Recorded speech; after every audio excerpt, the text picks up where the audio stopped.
Good afternoon, Solaris. This is our final Vox Colloquium for the acad year. From the members of the press, it is myself, Chris Ryu, Media Director of Halangdon. And I am Mary Abigail Barredo. I'm the outgoing Editor-in-Chief of Halangdon. And from the members of Solaris, we see Vincent Michael Villariza, outgoing Assistant Secretary, and is it still Acting President? Acting President Sam Mendez of Solaris. Good afternoon, gentlemen. Vincent, I assume we proceed still with your opening statement for Vox. Yes. So, today was our last. Today's our last General Assembly. There was a lot of talking points, namely there was a graduation ball that was being discussed. There was also the SEM fees were also being brought up. A lot of concerns, especially regarding to the sentiments from the seniors, the fourth years, and also about the whole buzz regarding Solaris elections and a bunch of other concerns as well.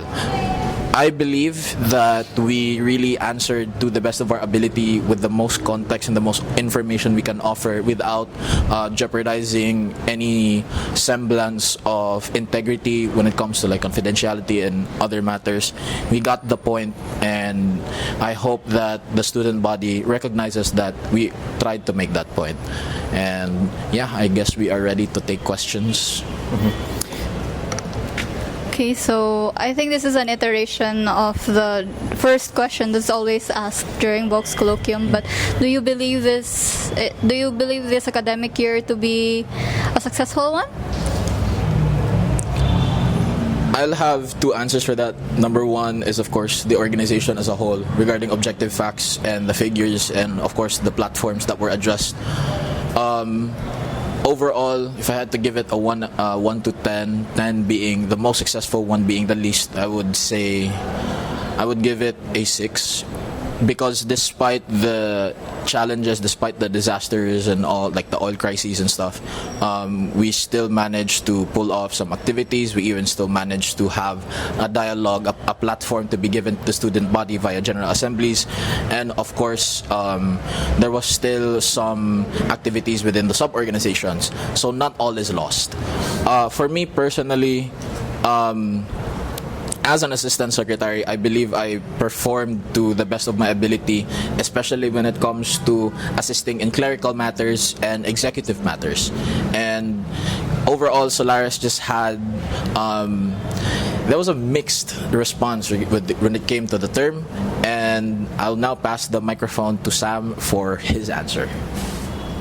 All things considered, like I said, the reception has been mixed, but I can confidently say that compared to previous Solaris administrations, I can say that there have been some improvements, and I can say that there are very little that has downgraded, in my opinion. In relation to the Solaris elections, obviously that has not taken place, and it was also discussed during the assembly as well. The student body, though by a minority, voted to postpone the elections. And you said also earlier that you will now be speaking with the Solaris advisor, Dr. Tan, to discuss how to proceed now with the students deciding now to hold it right now.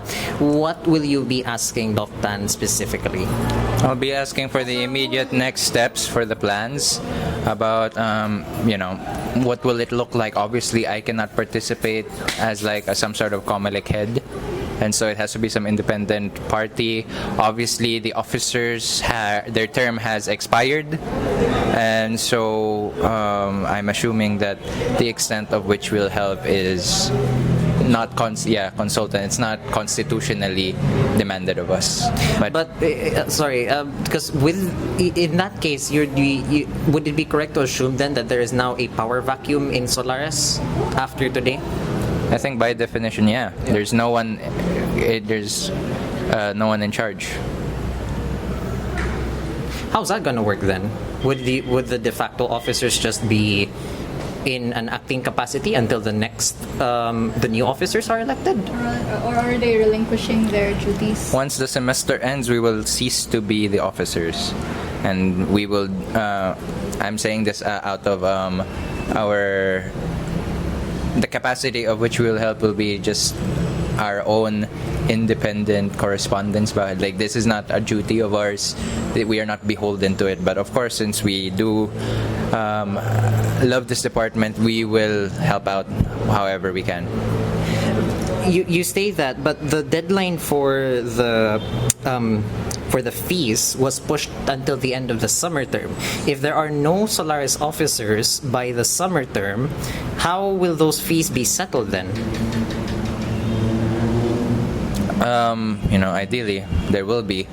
That's, you've just given a deadline that we would reach, and we will strive to reach, so I say. And so we will, again, these are details that are literally yet to be planned out, and so we will bring this all up to Doc Tan. Sorry, just a thought. Is there a possibility that there will be another COMELEC chair, considering that Jared is a fourth-year student and is graduating, as far as I understand anyways? Jared will not be the COMELEC head, and again, this will be up to discussion, but there is a chance that there will be a new COMELEC head, if ever. Okay. Okay, so to that end, what is your personal opinion or the opinion of the organization pertaining the lack of initiative in the CLL? Obviously, we have to take some accountability as well. Like I said, we have failed to inspire the next generation of Solaris members.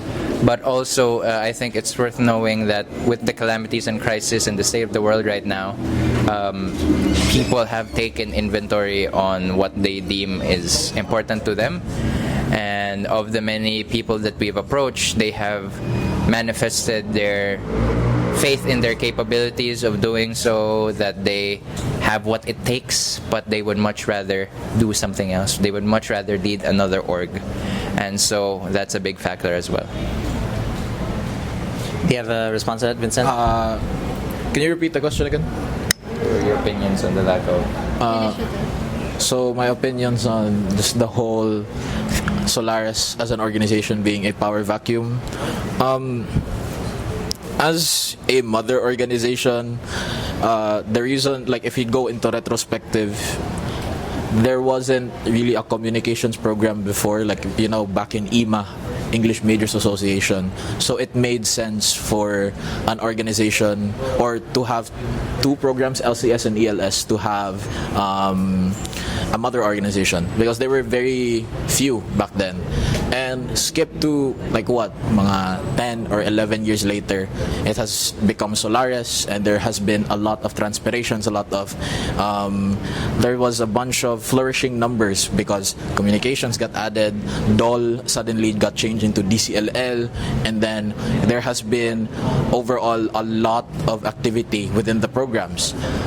Solaris has always made sure that they wanted to encompass and make activities with a much broader scope. But for me, in my opinion, the sub-orgs have been performing very, very well despite the challenges and the disasters that the entire university has faced. And there will come a time, there will be a deciding factor wherein can Solaris keep up with that? And in a way, that is the responsibility for the next term to address, and of course to put it into heart that Solaris can actually match up with the pace, especially with how fast things have been going right now. If God willing, there's incoming candidates sooner rather than later, who should Halangdon be coordinating with if we still want the town hall to take place? Are you open to having the town hall during the summer term? Well, not during OJT. Not during OJT. Again, we'll just have to keep note, obviously, as the department's publication. We will keep in touch and update you as much as possible, and we will, we'll update you and whoever will succeed you.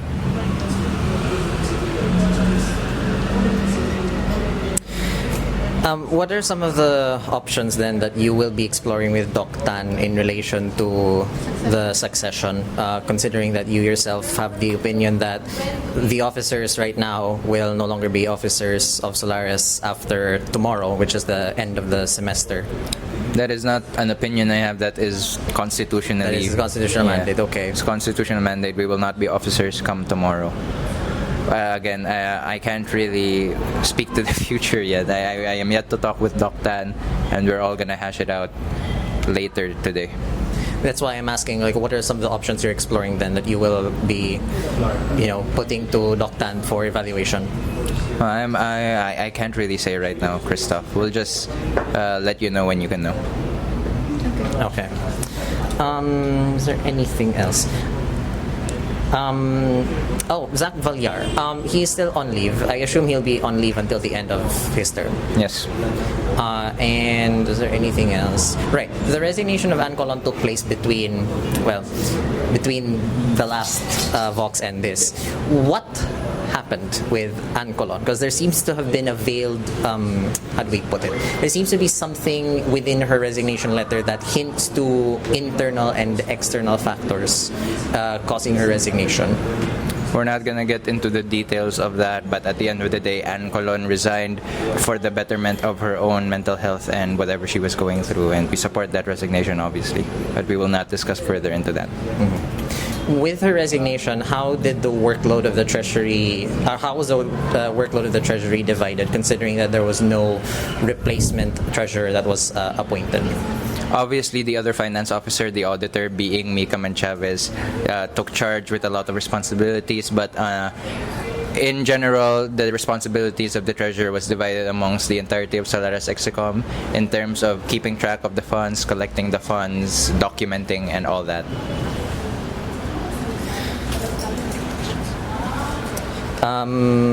I think those will be all my questions for now. So we can end with your final thoughts and I guess your message to DCLL and Solaris as well. I think I've said all I needed to say in my closing remarks earlier. I didn't have closing remarks, but let's just say that there is going to be a future within this department, and despite the challenges, I still see a bright future in the next school years. Of course, there's going to be a lot of question when it comes to student leadership, and there's an obvious student leadership fatigue because of the disasters and, of course, the crises and whatnot. And people still have to take care of things that are, they still have to take care of things at home. And once all that's over, once all the problems have been solved, then the call of leadership obviously has a much louder call. And all I'm going to say is the best of luck to the next Solaris term. I hope that you guys are able to learn, because don't look at this term as a cautionary tale on like what not to do, but also see that each officer has actually done the work, and they have done it not because they were forced to, but because they did it out of the kindness of their own hearts, and they were able to extend that kindness to the entire student body. And that's all I have. All right, and with that, thank you, Solaris, for this final Vox Colloquium of the academic year, and we wish you well in your future endeavors, wherever that may be. Thank you.